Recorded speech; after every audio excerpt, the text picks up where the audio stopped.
Number 1 दोस्तों, बात है साल 2006 India versus England test series की। MS धोनी राहुल द्रविड़ के साथ बैटिंग कर रहे थे और एंड्रयू फ्लिंटॉफ बॉलिंग करने आए। फ्लिंटॉफ ने आते ही धोनी का एक घातक बाउंसर से स्वागत किया और बाउंसर सीधा जाकर धोनी के हेलमेट पर लगी। अब अगर कोई और बैट्समैन होता तो शायद ग्राउंड पर गिर जाता, लेकिन धोनी ने फ्लिंटॉफ को कोई रिएक्शन नहीं दिया, क्योंकि अक्सर हमने देखा है कि आमतौर पर धोनी को इतनी जल्दी गुस्सा नहीं आता और वो अपना जवाब भी अपने बल्ले से देते हैं। तो अगली ही बॉल पर फ्लिंटॉफ फिर से धोनी को बाउंसर फेंकते हैं, लेकिन इस बार धोनी पूरी तरह से तैयार थे। जैसे ही फ्लिंटॉफ फिर से बाउंसर डालते हैं तो धोनी सीधा उसे लेग साइड पर पुल करके बॉल को बाउंड्री के बाहर पहुंचा देते हैं और फ्लिंटॉफ को अच्छा खासा रिप्लाई भी दे देते हैं। नंबर 2 दोस्तों, वेस्ट इंडीज के धाकड़ प्लेयर केरॉन पोलार्ड एक ऐसे प्लेयर है जिनसे कोई पंगा नहीं लेना चाहता। पोलार्ड को ग्राउंड पर हमेशा एक बैड गाय के रूप में देखा जाता है, जिनसे सबको डर लगता है। लेकिन अगर पोलार्ड शेर है तो अपना माही भी सवा शेर है। इस मैच पर स्ट्राइक पर भुवनेश्वर कुमार थे और उन्होंने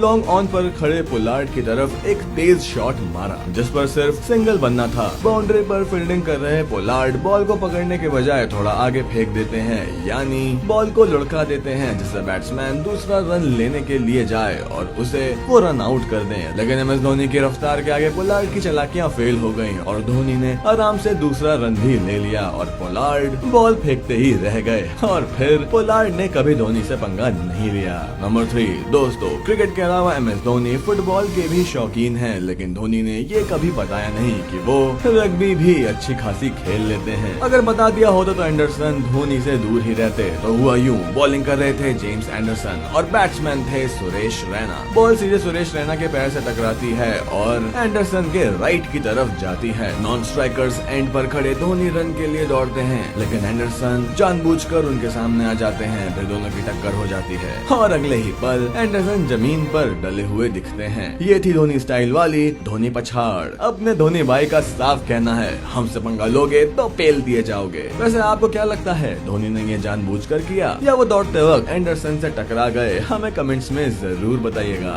नंबर 4 अब पिछले इंसिडेंट में चाहे धोनी की गलती हो या ना हो, लेकिन ये वाला तो 100% धोनी की शातिर दिमाग का काम है। दरअसल हुआ ये था कि बांग्लादेश के मुस्तफिजुर रहमान फॉलो थ्रू में बार बार बैट्समैन के सामने आ रहे थे और उनको रन लेने से रोक रहे थे। इससे पहले वो रोहित शर्मा के साथ भी कुछ ऐसा ही कर चुके थे, लेकिन जब उन्होंने ये चालाकी MS धोनी के सामने करने की कोशिश की तो धोनी ने अपनी कोहनी से मुस्तफिजुर को एक तरफ धक्का मार दिया और वो रोते रोते अंपायर के पास चले गए और इंजर्ड होकर ड्रेसिंग रूम में चले गए। हो सकता है कि एक यंगस्टर के साथ ऐसा करना सही नहीं रहा हो, लेकिन मुस्तफिजुर भी जानबूझकर चीटिंग कर रहे थे और धोनी ने भी उनका सुधार कर दिया। नंबर 5 दोस्तों, ये वाला इंसिडेंट उस समय का है जब धोनी इंटरनेशनल क्रिकेट में नए नए आए हुए थे और दूसरी टीम को उनकी काबिलियत का अंदाजा नहीं था। भारत और पाकिस्तान के बीच टेस्ट मैच चल रहा था और बैटिंग कर रहे थे MS धोनी। पाकिस्तान के स्पिनर दानिश कनेरिया लंबी लंबी स्पिन कर रहे थे और धोनी को फ्लाइट पे बीट करने की कोशिश कर रहे थे। तभी एक बॉल पर धोनी कनेरिया को स्टेप आउट करके